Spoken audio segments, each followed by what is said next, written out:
नमस्कार, आप सभी का स्वागत है महिंद्रा के इस ऑफिशियल यूट्यूब चैनल पर। मैं कार्तिक सर आपके साथ जुड़ चुका हूं इस दिवाली स्पेशल क्लास में। तो पहले आप सभी को दिवाली की ढेर सारी शुभकामनाएं। आप अच्छे से इस पर्व को मनाइए, हर्षोल्लास से मनाइए, पटाखों को कम उड़ाइए, जलाइए जरूर, लेकिन अपने आप को सुरक्षित रख के जलाइएगा। चलिए, तो इसी शुभकामना के साथ आगे क्लास को बढ़ाते हैं। लेकिन आप सभी को मैं जो आज क्वेश्चन कराने जा रहा हूं वो थोड़ा हटके है, क्योंकि आज के क्वेश्चंस पे थोड़ा कंसेप्ट का जरूरत पड़ेगा आपको। तो वो सारे कंसेप्ट जो यूज करने हैं हम आपको एक एक करके दिखाते हैं। जैसे कि आपके सामने एक क्वेश्चन दिख रहा होगा जिसमें आप देख पा रहे होंगे कि इनइक्वलिटी का क्वेश्चन है, लेकिन थोड़ा सा हटके है। इसको समझने की कोशिश करते हैं कैसे इसको सॉल्व करेंगे। तो कंसेप्ट बिल्कुल आपको रहना चाहिए। देखिए, इसमें कंक्लूजन्स दिए गए हैं आपको कि L is greater then P और J is greater then P। ये दोनों क्या होने चाहिए? मस्ट बी ट्रू होने चाहिए। तो आपको अब आपके ऑप्शंस में क्या दे दिए गए? स्टेटमेंट दे दिए गए हैं। Just reverse of the question हो गया है। तो वही काम करना है, लेकिन अब आपको स्टेटमेंट से फाइंड आउट करना है कि दिए हुए दो क्या सत्य हो रहे हैं, और हो रहे हैं तो किन किन ऑप्शन से हो रहे हैं। तो अगर हम आपको देखें कि बताएं कि पहला स्टेटमेंट से हमें क्या मिल रहा है, तो सीधे सीधे देखिए, एल से पी की बात की जाए तो देखिए यहां पर हमेशा कहता हूं मैं, साइन की प्रायोरिटी देखिए तो यहां पर ग्रेटर है और ग्रेटर ही हाईएस्ट प्रायोरिटी होता है। और अगर ये मैच करता है तो वो कंक्लूजन माना जाता है ट्रू। तो मैच कर गया है डियर स्टूडेंट्स, तो ये ट्रू हो जाएगा। ऐसा क्यों होता है, इसके लिए आप मेरी पीछे की जो कंसेप्ट की क्लास है इनइक्वलिटी की जरूर देखिएगा, क्योंकि ग्रेटर साइन ही रिजल्टेंट हो जाता है। ये आप ऐसे कह सकते हैं रिलेशन हो जाता है उस दिए हुए एलिमेंट्स के बीच में, अगर आपके स्टेटमेंट में प्रेजेंट हो तो। अब आप बात करें जे से पी की, तो जे से पी मतलब आपको दाहिने से बाएं की तरफ चलना है। और इस केस में देखिए, जब आप रिवर्स चलते हैं तो साइन का मीनिंग भी रिवर्स होता है। इधर से ये लेस और लेस देन इक्वल्स टू था, लेकिन अब आप जब राइट से लेफ्ट चलेंगे तो ये लेस देन और इक्वल्स टू, और ये लेस है डियर स्टूडेंट्स। तो इन दोनों में इस साइन की प्रायोरिटी हो गई हाई। और देखिए यहां पर ग्रेटर की अगर प्रायोरिटी हाई है तो यहां भी ग्रेटर ही दिया हुआ है। इट मींस ये भी मैच कर गया और ये भी ट्रू हो गया है। अगर आप बहुत जल्दीबाजी में होते हैं तो क्या करते हैं, आपको पहला ऑप्शन मिल जाता है, आप टिक करके आगे बढ़ जाते हैं, आपको ये भी नहीं दिखता कि ऑल ऑफ द अबव भी लिखा था। तो यहां बहुत सारे लोग फंसते हैं। तो जब ऑल ऑफ द अबव दिया है तो एक बार क्यों ना हम ऑप्शन बी को भी चेक कर लें, और अगर ऑप्शन बी हो गया तो भाई सी होगा। तो तीनों ही हो जाएंगे तो all of the above answer हो जाएगा हमारा। तो पहला यहां पर ट्रू हो गया है डियर स्टूडेंट्स। देखते हैं दूसरा ट्रू हो रहा है कि नहीं हो रहा है, तो एक बार वो भी देख लिया जाए। चलिए इसको देखते हैं कि दूसरा ट्रू है कि नहीं। तो पहला तो ट्रू हो गया, बिना किसी डाउट के पहला ट्रू हो गया। अब दूसरे की तरफ चलिए, L is greater than P. तो फिर यहां देखिए तो ये साइन है, ये साइन है, और ये इसमें हाईएस्ट प्रायोरिटी ग्रेटर की, और ये ग्रेटर ही पूछ रहा है, यानी ये भी ट्रू हो गया। और जे से पी की बात की जाए तो यानी कि राइट से लेफ्ट, तो फिर देखिए ये ग्रेटर देन और इक्वल्स टू, और ग्रेटर तो इसमें कौन सा साइन का हाईएस्ट प्रायोरिटी है? ग्रेटर, और यहां फिर ग्रेटर, यानी ये भी तो ट्रू हो गया। अब 1 एंड 2 ट्रू हो गया तो थर्ड का ट्रू होने का चांसेस बढ़ रहा है।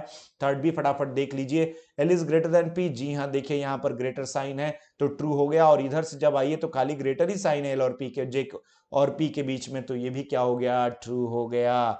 यानी कि दिए हुए ऊपर के तीनों कंक्लूजन बिल्कुल सत्य हैं, और ये है आपका सही जवाब। यही होता है, कई बार हम लोग मिस कर जाते हैं और पहला ही ऑप्शन मार के आंसर निकल जाते हैं। तो इस चीज से बचने के लिए आपको क्या करना है, आपको जैसे ही ऑप्शन में ऑल ऑफ द अबव जैसी बातें लिखी हुई मिले, एक से ज्यादा कंक्लूजन को जरूर देखिए। चलिए अगले क्वेश्चन की तरफ चलते हैं। थोड़ा उलट गया ये। अब इस क्वेश्चन में आपको स्टेटमेंट दिया गया और पूछा गया इन दिए हुए ऑप्शंस में से कौन सा ऑप्शन सही है। बहुत सिंपल है, आपको एक कंक्लूजन, दो कंक्लूजन की जगह तीन या उससे ज्यादा कंक्लूजन मिल गए हैं। तो उसमें क्या करना है, सिंपल सा देखिए भाई, ग्रेटर, ग्रेटर देन और इक्वल्स टू, और लेस देन और इक्वल्स टू। तो यहां देखिए अपोजिट साइन आ गया। डी और एम के बीच में जैसे ही अपोजिट साइन आ जाता है, कंक्लूजन होता है लॉजिकली फॉल्स डियर स्टूडेंट्स। तो ये तो गलत हो गया। ए से डी की बात करिए तो देखिए यहां पर लेस देन और इक्वल्स टू, और ये है लेस। इन दोनों में प्रायोरिटी किसकी हाई हो गई? लेस की, और यहां दे भी वही रहा है, लेस, यानी ये हो गया ट्रू। अब इस तरीके क्वेश्चन में जहां नन ऑफ दीज नहीं है उसमें थर्ड और फोर्थ देखना तो बिल्कुल नहीं चाहिए, लेकिन मैं फिर भी आपको बताऊं, ई से डी में देखे तो लेस है, पर यहां तो इक्वल्स टू है, ये हो गया डेफिनेटली फॉल्स। अब ये लॉजिकली फॉल्स और डेफिनेटली फॉल्स क्या होता है दोस्तों, तो मैं आपको बता दूं, कोई भी चीज अगर स्टेटमेंट से एग्जैक्टली कंक्लूड ना की जाए तो वो लॉजिकली फॉल्स होता है। मतलब कुछ रिलेशन मिल रहे हैं, कुछ नहीं मिल रहे हैं तो लॉजिकली फॉल्स, एकदम उसके अपोजिट रिलेशन आप निकाल रहे हैं तो वो डेफिनेटली फॉल्स होता है। जैसे कि यहां ग्रेटर है लेकिन यहां इक्वल है, वो होगा ही नहीं कभी, इसलिए डेफिनेटली फॉल्स हो जाएगा।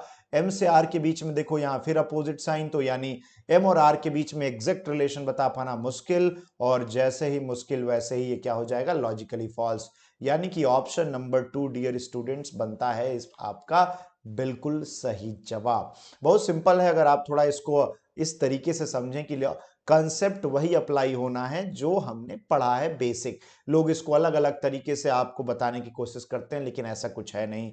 अब आइए तीसरे क्वेश्चन में, जहां आपको क्वेश्चन मार्क दिया गया है और इसकी जगह पर आपको एक ऐसी वैल्यू रखनी है, रिलेशन रखना है जो इस बात को सेटिस्फाई करे कि ओ मस्ट बी ग्रेटर देन जे, इस बात को सेटिस्फाई करे, यहां ऐसी चीज रखनी है। तो पहले तो आप देखो ओ से जे ये रहा ना, ओ से जे, तो आप यहां ध्यान से देखना, मुझे ओ मस्ट बी ग्रेटर देन जे चाहिए। मेरे पास ऑलरेडी ग्रेटर देन और इक्वल्स टू है, तो मैं अब ग्रेटर देन इक्वल्स टू लूंगा तो काम तो मेरा नहीं पड़ेगा, क्योंकि वो फिर ग्रेटर देन और इक्वल्स टू साइन हो जाएगा। और ध्यान देना, ओ से जे तो बात हो रही है, लेकिन ट्रेवर्सिंग करते हुए जे से ओ जाओगे तो आपको लेस साइन की जरूरत पड़ेगी, तभी ओ इज ग्रेटर देन जे होगा। इस बात को समझना, कई लोग ग्रेटर को फिर ये ऑप्शन में लेके जाते हैं।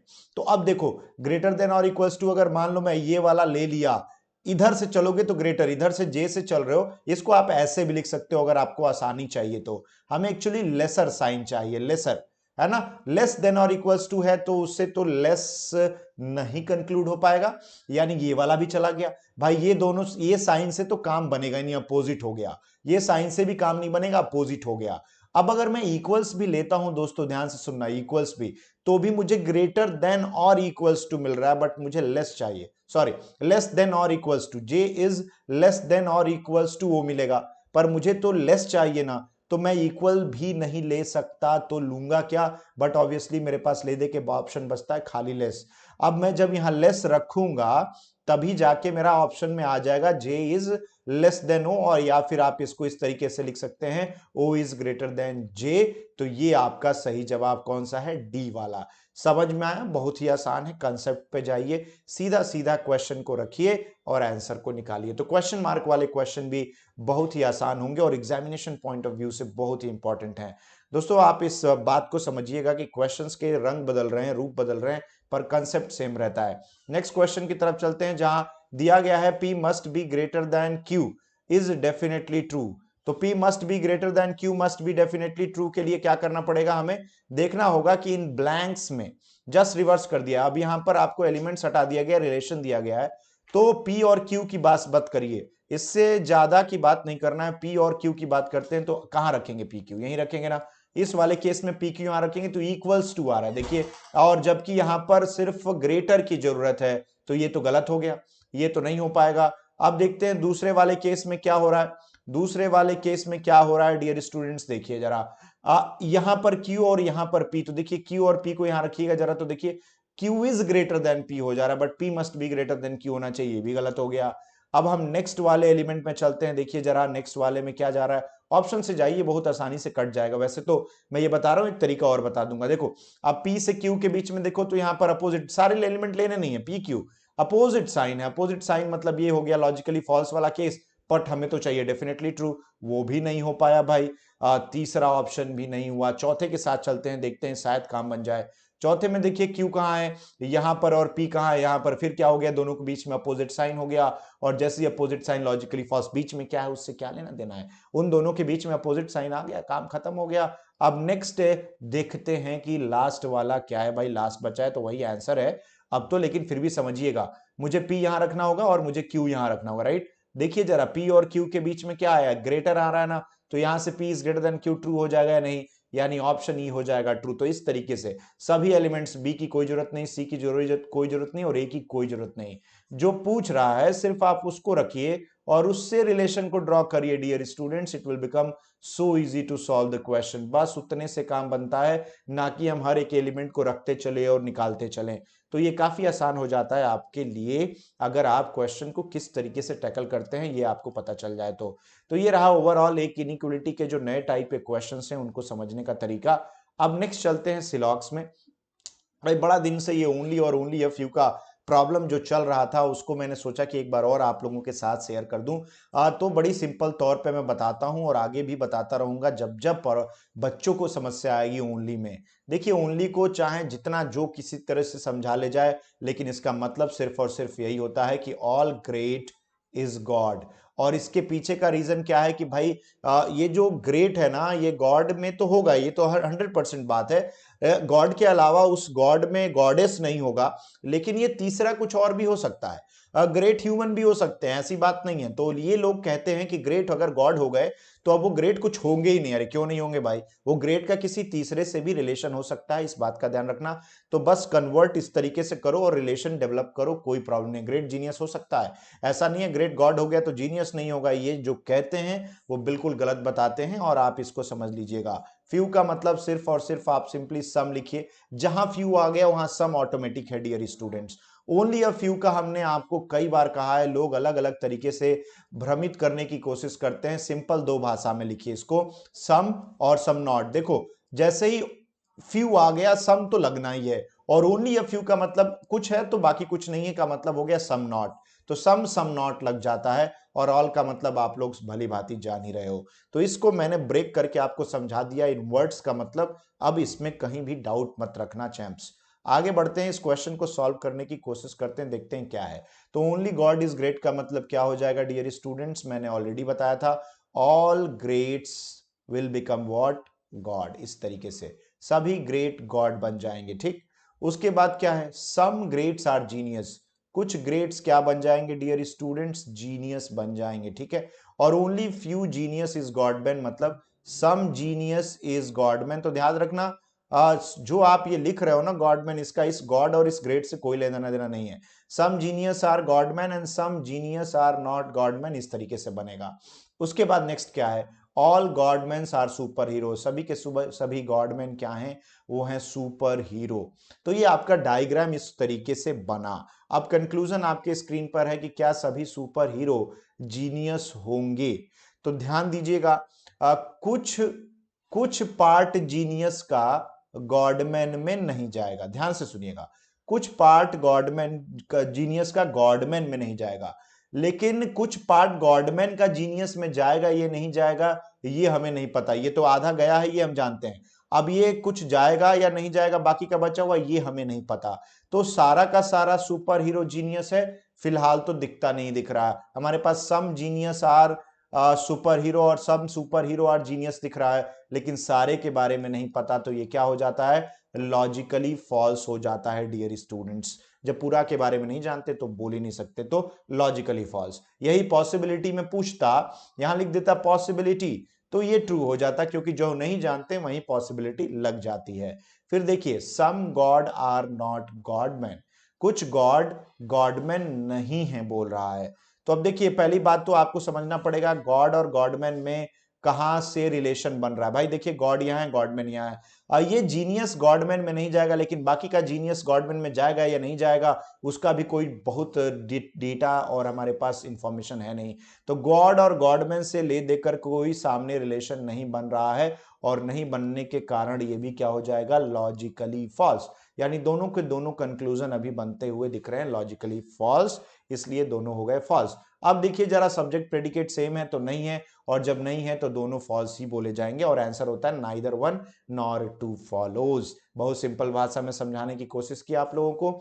अब एक चीज और कहूंगा कि अभी तक आप हमारा सीईटी का चैनल अगर नहीं ज्वाइन किए, महिंद्रास का जो कॉमन एंट्रेंस टेस्ट का चैनल है, जहां पर आपको तैयारी मिलेगी बैंक, एसएससी और रेलवे की एक साथ। अगले साल ये अनाउंस हो गया है ऑलरेडी कि एग्जाम इसी पैटर्न पे होने वाले हैं। तो अगर अपने सपनों को पंख देना चाहते हैं तो आप हमारे सीटी चैनल को जल्दी से जल्दी ज्वाइन कर लीजिए चैंप्स। चलिए आगे बढ़ते हैं एक और नए क्वेश्चन की तरफ, एक नए टाइप के क्वेश्चन की तरफ, जिसको लोगों ने रिवर्स सिलॉक्स का नाम दिया, लेकिन मुझे तो सिलॉक्स ही समझ में आता है भाई।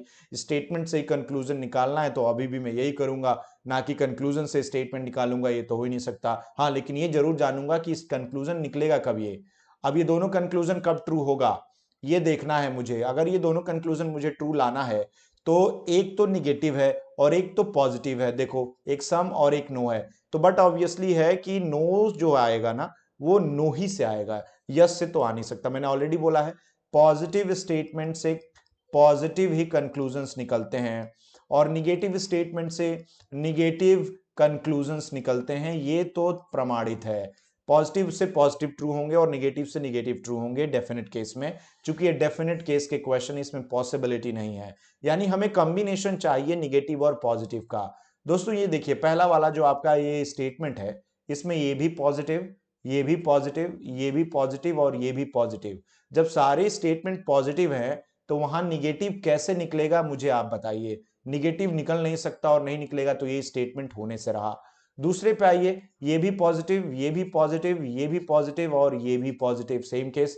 ये तो हो सकता है आप कंक्लूड कर ले जाओ, लेकिन निगेटिव कहां से कंक्लूड करोगे, तो ये भी चला गया डियर स्टूडेंट्स। तीसरे पे आइए, ये भी पॉजिटिव है, ये भी पॉजिटिव है, ये भी पॉजिटिव है और ये भी पॉजिटिव है। अब सारे पॉजिटिव है यहां पर, तो सारे पॉजिटिव से निगेटिव लाना तो असंभव, यानी ये भी चला गया। अब आप चौथे पे आओ तो देखो यहां पॉजिटिव, यहां पॉजिटिव, यहां पॉजिटिव और यहां निगेटिव है। तो अब पॉजिटिव निगेटिव का कॉम्बिनेशन आ चुका है आपके सामने, तो अब आप इसको बना सकते हैं, शायद इससे आपको आंसर मिल जाए। देखिए इसलिए एलिमिनेशन कितना आसान हो गया। अब हमने 5 में से 3 को तो सॉल्व भी नहीं किया, चौथे को सॉल्व करते हैं। क्या लिख रहा है, सभी एप्पल क्या है भाई, सभी एप्पल ईट हैं, ठीक। तो सम ईट्स आर एप्पल तो निकल के आ गया इसी से, देखो ये वाला तो ट्रू हो गया। अब नो रैट इज ईट अगर इससे मिल गया तो काम बन जाएगा। सम ईट आर क्या है, ओपन, तो कुछ ईट ओपन है, ठीक है। ऑल ईट आर क्या है, टाइगर, सारे ईट क्या है, टाइगर हैं। उसके बाद क्या कह रहा है, नो रैट इज एप्पल, कोई भी रैट जो है एप्पल नहीं है, यानी कि some part of eat is not rat आ रहा है, देखिए। और नो रैट इज एप्पल है, नो रैट इज एप्पल का मतलब क्या है कि कोई भी रैट इस एप्पल में नहीं जाएगा, लेकिन इस रेस्ट ऑफ द ईट में जा सकता है। ये पार्ट बिल्कुल और रैट में नहीं आने वाला, लेकिन ये वाला पार्ट जा सकता है ना, इसलिए ये वाला कंक्लूजन यहां से डिराइव नहीं हो पा रहा है कि no rat is eat. No rat is apple fine, but maybe all rat can go inside the seat, that is not given in our statement। इतने से ही ये वाला भी चला गया, तो ले दे के आंसर हो गया पांचवा। फिर भी समझा देता हूं, समझाने के लिए बता रहा हूं। पांचवा देखिए, ऑल एप्पल्स आर क्या है भाई, सारे एप्पल ईट है, तो but obviously some eat are apple, बाहर से अंदर आएंगे तो some follow. Some eat are open, ठीक है। ऑल ईट आर क्या है भाई, सारे के सारे ईट क्या हो गए, टाइगर। और नो टाइगर इज क्या हो जाएगा, रैट। देखिए नो टाइगर इज रैट जैसे ही बनाया मैंने, नो ईट इज रैट भी होगा, क्यों, क्योंकि सब ईट किस में है, टाइगर में। अब जब सब सारा का सारा टाइगर रैट में नहीं जा रहा है तो थोड़ा भी नहीं जाएगा, तो इसलिए ये भी ट्रू हो गया और ये तो ऑलरेडी ट्रू था। तो ऑप्शन नंबर 5 आपका हो गया आंसर। तो इससे क्या समझ में आया कि अगर निगेटिव पॉजिटिव स्टेटमेंट का हमारे पास कंक्लूजन का कॉम्बिनेशन आ रहा है तो हमें ऐसे स्टेटमेंट भी खोजने हैं।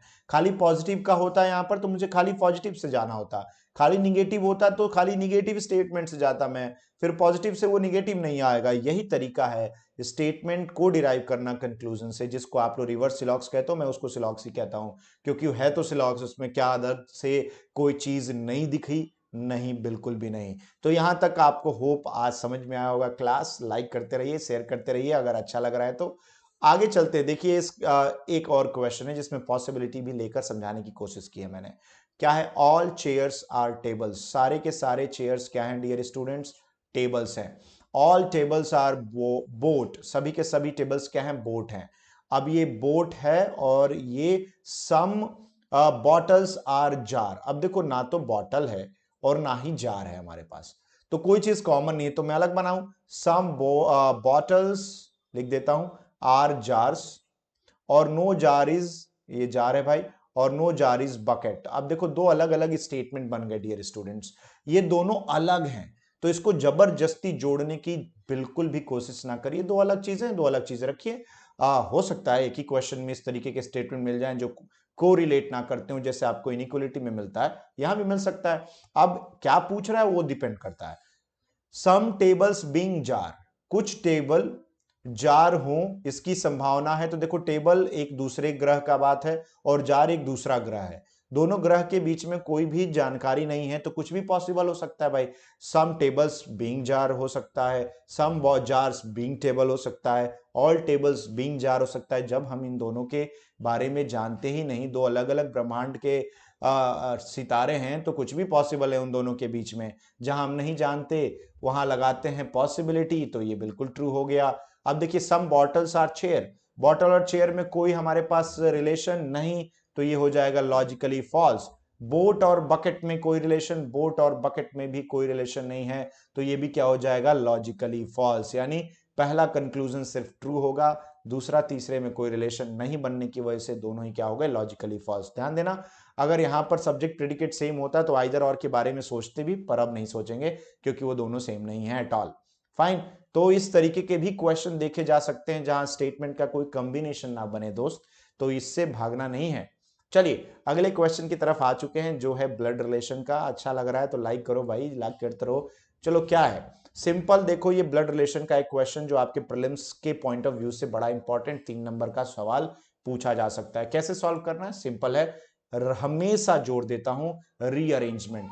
U is the wife of Q, अब Q कहां है भाई, यहां है, तो Q और V को यहां से मिला लीजिए, उसके बाद फिर इसको इससे, V को इससे P से मिला लीजिए, अब उसके बाद आप देखिए P से W को मिला लीजिए, तो फिर जो बच जाएगा ना उससे डेटा मिल के आ जाएगा आपको, और U का डेटा ऑलरेडी कुछ यहां पर इस तरीके से दिया हुआ है।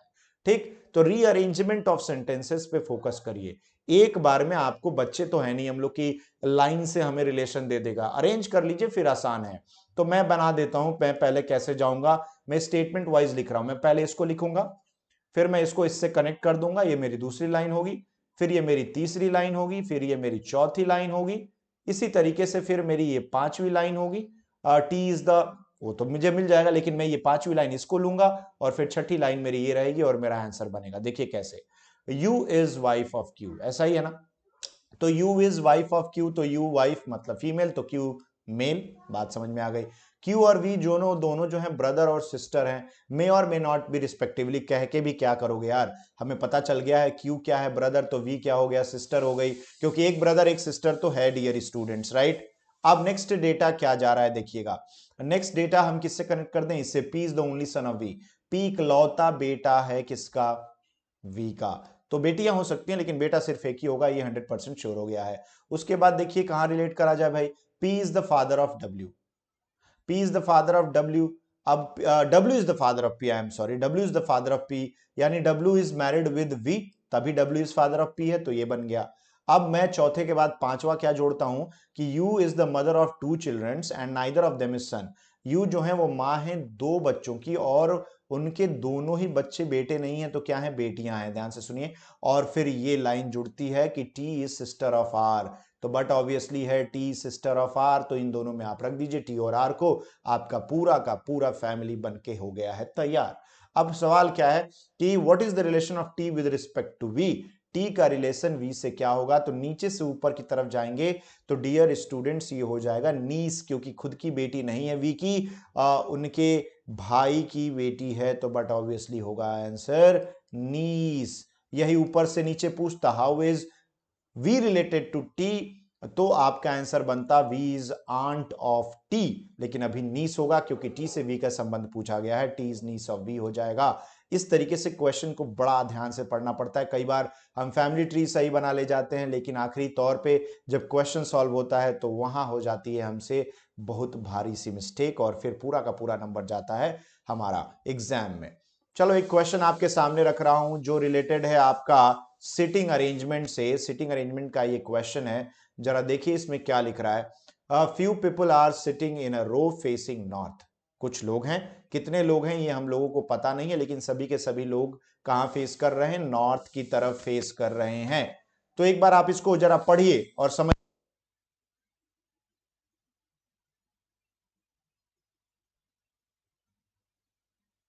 चलिए इसको पढ़िए और थोड़ा समझिए आप लोग, क्या इसमें समझ में आ रहा है, आप लोग को ये दिख रहा होगा कि इसमें बहुत सारे लोग बैठे हैं, अब कितने लोग हैं वो पता नहीं, इसको बोलते हैं अनसर्टेन अरेंजमेंट, अनसर्टेन अरेंजमेंट का ये सवाल है, और इसमें कितने भी लोग हो सकते हैं डिपेंड अपॉन द स्टेटमेंट क्या दे रहा है, तो हम लोग इसको समझते हैं कैसे इसको सॉल्व करेंगे। इसमें फिर वही होगा, आप अगर स्टेटमेंट वाइज चलते जाएंगे तो बहुत मुसीबत में फंस सकते हैं आप, तो हमेशा याद रखिए इस तरीके के क्वेश्चन में एंड को ढूंढिए, मतलब छोर क्या है उस छोर से पकड़ के चलिए, बहुत ही आसान हो जाएगा। देखिए जैसे कि ये क्वेश्चन है, G is sitting second position from one of the end, तो भाई मैं एक एंड से जी को सेकंड पोजीशन पे अभी लेके चलता हूं, मानता हूं कि इस एंड से जी सेकंड पोजीशन पे, अभी एक मेरा एक कंसिडरेबल मेरा क्या है पॉसिबिलिटी है।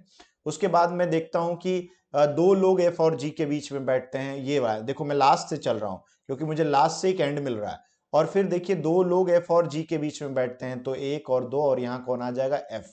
इसी तरीके से मैं फिर देखता हूं कि यहां पर लिखा हुआ है B is second to the left of F. B जो है वो second to the left of F है, तो नॉर्थ है, तो बट ऑब्वियसली बी यहां आ जाएगा। अब उसके बाद मैं देखता हूं यहां पर कि B is third to the right of E है, बी तीसरा दाहिने है ई से, तो ई कहीं यहां आ जाएगा, और थर्ड टू द राइट मतलब एक दो, और ये बी हो जाएगा। फिर मैं देखता हूं कि तीन लोग बी और डी के बीच में बैठ रहे हैं, तो डी और ई के बीच में बैठ रहे हैं, तो यहां पर मुझे दो पॉसिबिलिटीज मिल रही हैं। एक मुझे पॉसिबिलिटी ये मिल रही है कि मैं ई डैश डैश बी ए यहां बिठा दूं, एक तो ये, और फिर यहाँ एफ और यहाँ जी, और यहाँ पर दो लोगों का गैप है, और यहाँ पर जी। या तो फिर मैं एक दो तीन यहाँ पर किसको बिठा दूं, जो आपकी बात हो रही है किसकी, डी की, मैं यहाँ पर डी को बिठा दूं, सॉरी ये डी है, यहाँ पर डी को बिठा दूं, राइट। ये भी पॉसिबल है और वो भी पॉसिबल है, ठीक है। अब देखते हैं क्या है। Number of person between D and F is same as D and C. जितने ही लोग डी और एफ के बीच में, उतने ही लोग डी और सी के बीच में होंगे। अब यहां पर मुझे दिखाई दे गया कि तीन लोग बैठते हैं किसके बीच में, सी के लेफ्ट में। तो सी के लेफ्ट में तीन लोगों का मतलब है कि एक दो तीन, तीन लोग इसके बाद, और उसके बाद कोई नहीं है। तो इसी तरीके से अगर आप देखें तो इधर भी होगा कि तीन लोग सी और सी के लेफ्ट में होंगे भाई, बट ऑब्वियसली आप इधर नहीं रख सकते। अब क्या बोलता है, डी और एफ के बीच में जितने लोग हैं, डी और सी के बीच में उतने लोग हैं, तो डी एफ के बीच में यहाँ कितने लोग हैं, देखिए जरा, डी और एफ के बीच में यहाँ कितने लोग, कोई लोग नहीं। तो भाई अगर मैं सी को यहाँ रखूं, यहां भी रखूं, तो भी नहीं बन पाएगा, क्योंकि गैप बन जा रहा है, यानी ये वाली पॉसिबिलिटी कैंसिल हो रही है। यहां देखिए कितने लोग हैं, एक दो, फिर ये देखिए तीन चार पांच छह सात आठ। अब ये आठ का गैप हम यहां बना सकते हैं, तीन चार करके जाइए ऊपर, और चार चले जाइए, एक दो तीन चार, और यहां पर सी, और सी के ऊपर और तीन लोग को बना देता हूं इस तरीके से, ये तीन लोग हैं, ठीक है। तो ये पूरा का पूरा आठ लोग सी और ए के बीच में, डी के बीच में, क्योंकि जितने डी और एफ के बीच में हैं उतने ही सी और डी के बीच में। तो चार यहां पर आप देख सकते हैं, एक दो तीन चार, और ये एक दो तीन चार, और ये है सी, ये चौथा आदमी यहां पर है। अब सी का रिलेशन देखिए किससे, ए से। छह लोग बैठते हैं सी और ए के बीच में, तो बट ऑब्वियसली ए पहले नहीं जाएगा, क्योंकि सी से पीछे सिर्फ तीन ही लोग हैं, राइट। तो छह लोग मतलब एक दो तीन चार पांच छह, और यहां कौन आ जाएगा, ए। इस तरीके से ए बैठ जाएगा। अब देखिए पूरा का पूरा डेटा आपके सामने मैंने फिक्स कर दिया है as per the given information. अब आप इसको सॉल्व कर लिए हैं, तो टोटल नंबर काउंट करिए। तो एक यहां पर, दो तीन चार पांच छह सात आठ नौ 10 11 12 13 14 15 16 17 18 19 20 21 22 23 24 25 26, टोटल कितने हो जा रहे हैं, 26 लोग इस रो में हो जा रहे हैं। इतने आसानी से आप इस क्वेश्चन को सॉल्व कर सकते हैं, अगर आप डेटा को क्या कर लीजिए, आप रीअरेंज कर लीजिए। तो रीअरेंजमेंट नहीं होगा तो बार बार आप वहां से उठा के इधर रखो, यहां वाला कंडीशन वहां देखो, वहां वाला कंडीशन यहां देखो, फिर बहुत मुश्किल में आप फंस सकते हैं। तो मैं आप सभी से यही उम्मीद करूंगा कि जो आज मैंने पढ़ाया है वो आपको समझ में आया होगा। तो आंसर इसका देखिए, जो कि लिखा हुआ है 26, तो 26 मैंने ऑलरेडी बता दिया था। समझ में आया होगा, होप करता हूं कि, और तरीके बदलिए, अपने तरीके बदलिए, इस दीपावली पे खूब एंजॉय करिए। लेकिन इससे पहले मैं आपको ये भी बोलूंगा कि रीजनिंग महिंद्राज लाइव का ये जो ऑफिशियल टेलीग्राम चैनल है, इसको ज्वाइन करना बिल्कुल ना भूलें। और एक चीज, अगर कुछ भी आप महिंद्राज पे परचेज करते हैं तो आपको 10% तक का मिलेगा डिस्काउंट, अगर आप मेरा ये प्रोमो कोड E11598 यूज करते हैं तो आज की क्लास को यहीं विराम देते हैं। Be safe, stay safe, be a safe Diwali, happy Diwali, thank you and जय हिंद।